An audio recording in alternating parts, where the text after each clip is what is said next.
이강우 집사가 인솔하는 민간 9.11 수색구조대는 2011년 10월 30일 김성수 담임 목사의 기도를 시작으로 먼 나라 터키로 출발하였습니다. 터키 정부는 지진으로 600여 명이 사망하고 수천 명이 실종되어 긴급한 상황임에도 불구하고 외부 지원을 거부하여 주변 국가들을 안타까움에도 긴급하게 지원을 하지 못하고 있는 상황이었습니다. 하지만 9.11 수색구조대장 이강우 집사는 수십 년간 여러 나라에서 발생되는 재난 현장에서 구조활동을 펴오던 9.11 수색구조대와 터키 정부의 거부에도 불구하고 터키로의 출국을 결심하고 오로지 주님의 역사로 모든 것이 이루어질 것이라는 확신에 김성수 담임 목사의 기도와 축복으로 출국하였습니다. 최선을 다하고 있습니다. 저희들은 어찌됐든 간에 최선을 다하고 갈 예정입니다. 이제 진짜 해방훈련자 3명이 있지만 3명을 지금 이제 가능성 있는 지역을 일단 수색하고 또 수색에 의해서 이제 발굴해야 됩니다. 현지에서 대원들의 이동 차량 및 1톤이 넘는 구조 장비 수송 차량 등 많은 걱정을 갖고 현지에 도착했지만 생각지도 않게 터키 현지 현대자동차에서 도움을 자청해 주어 모든 대원 및 구조 장비 수송 차량 등을 지원하겠다는 것을 듣고 역시 작은 것 하나에도 하나님께서 들으시고 해결해 주시는 분이심을 더욱 굳게 믿고 끝까지 지켜주시고 하나님께서 함께 하신다는 평안한 마음으로 이스탄불 국제공항에서 지진 피해가 난 반공항으로 이동하고 반공항에서 현대자동차의 지원으로 지진 현장까지 1시간 30분 거리로 이동하였습니다. 현지 반지진 현장 재난지휘본부를 방문하여 실종자 수색 발굴을 하겠다는 의사를 전달하자 이제 다 끝나 할 일이 없다며 돌아가기를 권장하는 터키인의 자존심의 고집이 시작되었습니다.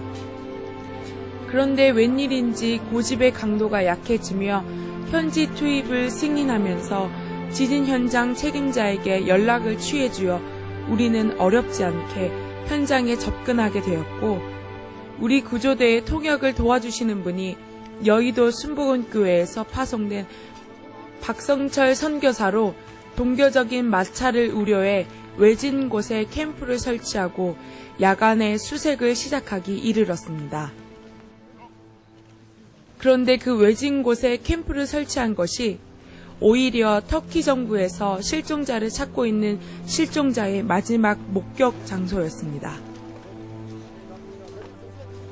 다음 날 우리는 곧바로 수색 작업에 착수하자 터키 구조대원들이 달려와 우리 수색을 바라보고는 자존심이 남달리 강한 터키인 구조대가 9.11 수색구조대의 수색 작업 등이 전문적이라며 9.11 수색구조대를 지휘하는 이강우 집사에게 자신들까지도 지휘해달라는 요청을 받게 되면서 우리 9.11 수색구조대와 터키 구조대를 지휘하게 되는 기적이 일어났습니다. 지진으로 인해 도처에 위험이 도사리고 있는 반 지역에서 구조를 하다 이강우 집사가 넘어지면서 큰 사고가 발생할 상황에 상처 하나 없이 무사한 것 또한 하나님의 기적을 잊지 못할 감사한 순간이었습니다. 현지 구조대까지 지휘하는 이강우 집사의 입술이 말라붙으면서 혹한 추위 속에 같이 도움을 주는 박성철 선교사와 하나님을 믿지 않는 구조대 9명은 실종자 수색에 지혜를 달라는 기도로 하루를 마무리하였습니다.